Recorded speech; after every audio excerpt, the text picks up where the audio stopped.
Namaskar. Today we'll study the peptidoglycan biosynthesis. So, what is this peptidoglycan? Peptidoglycan is an essential component of bacterial cell wall, and bacterial cell wall, whether it is gram-positive bacteria or gram-negative bacteria, the essential component is your peptidoglycan. And peptidoglycan in gram-negative bacteria is single layered, whereas in gram-positive bacteria it is 40 layers thick. And this peptidoglycan is synthesized from two things. One is your N-acetyl glucosamine and the other is N-acetyl muramic acid. They are synthesized from fructose 6-phosphate. So fructose 6-phosphate is converted to glucosamine 6-phosphate, which is converted to your glucosamine 1-phosphate. Then it is converted to N-acetyl glucosamine 1-phosphate, and then it gives rise to your UDP, uridine diphosphate. In presence of UTP, it produces UDP N-acetyl glucosamine, and with the enzyme phosphoenol pyruvate, it produces UDP N-acetyl muramic acid. And this UDP N-acetyl glucosamine and UDP N-acetyl muramic acid are the constituents of your peptidoglycan, and each layer of peptidoglycan consisting of alternating N-acetyl muramic acid and N-acetyl glucosamine residues. So these layers are cross-linked, and you can see the amino acids attached to this, and to the third amino acid, which is glycine.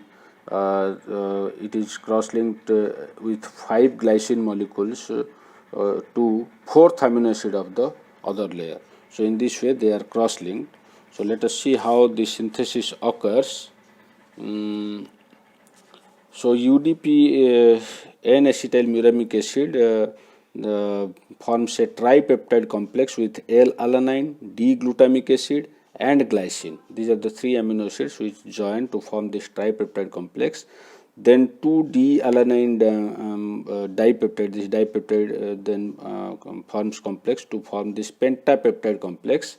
So this occurs inside the cell, inside the bacterial cell, and this L-alanine is converted to D-alanine, and then 2D-alanine amino acids they form this dipeptide complex to combine with this tripeptide complex to form this pentapeptide complex. Now there is a carrier lipid on the bacterial cell membrane. That carrier lipid has 1 phosphate. When it has 1 phosphate, it is active. Now this molecule now binds with this carrier, and there will be minus uridine monophosphate. So that will form a double phosphate bond. And now to this complex, so this pentapeptide complex now binds with this carrier lipid. Then to this complex, one UDP N-acetyl glucosamine binds, so that N-acetyl glucosamine complex now binds. So here is this complex, N-acetyl glucosamine, N-acetyl muramic acid, then these 2 phosphates, then carrier lipid, and to this N-acetyl muramic acid there are 5 amino acids. Then 5 glycine molecules bind to this complex, so that this is the third amino acid is the glycine. To the third amino acid, 5 more glycine amino acids bind. So this complex is formed, and this is the building block unit of peptidoglycan. Now it is released. To outside.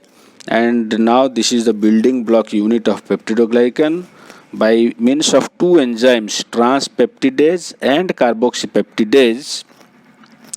These peptidoglycan building block units form complexes, and your peptidoglycan biosynthesis occurs. In this way, this bacterial cell wall synthesis occurs. So the drugs which can act on this, there are 4 groups of drugs, as I have already discussed this one in in previous class. So one is your D-alanine cross-linking inhibitor, cycloserine. Then release building block unit of peptidoglycan vancomycin, inhibit regeneration of the lipid carrier bacitracin, and inhibit transpeptidase and carboxypeptidase, the beta-lactam antibiotics like penicillin, amoxicillin, piperacillin, ampicillin, all these. Cephalosporins like cefixime, cefotaxime, ceftriaxone, cephalexin, monobactams like aztreonam, carbapenems like imipenem, meropenem, all these. So let us see how they act. So here this cycloserine is a structural analog of your D-alanine. So this D-alanine cross-linking is inhibited by your cycloserine.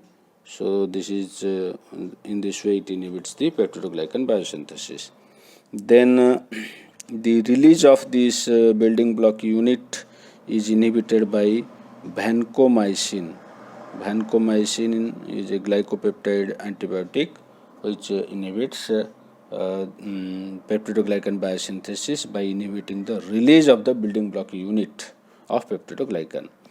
Then now it has, you can see this carrier lipid has two phosphates.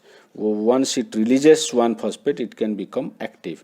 So this regeneration of the carrier lipid is inhibited by bacitracin. So bacitracin inhibits the regeneration of the carrier lipid, and in this way it inhibits the peptidoglycan biosynthesis. And finally here these enzymes are inhibited by beta-lactam antibiotics like penicillin, cephalosporin, carbapenem, monobactams. All these are beta-lactam antibiotics. They have a beta-lactam ring on their structure, which is essential for their activity to inhibit these enzymes. So beta-lactam antibiotics, the first antibiotic, penicillin is a beta-lactam antibiotic, and penicillin also inhibits these enzymes. So these enzymes are also known as penicillin binding proteins, PBP, penicillin binding proteins, because it is the first antibiotic and it inhibits transpeptidase and carboxypeptidase. These are enzymes, nothing but these enzymes are nothing but proteins. So these enzymes are also known as penicillin binding proteins. So this is all about peptidoglycan biosynthesis and the drugs which inhibit peptidoglycan biosynthesis. Thank you.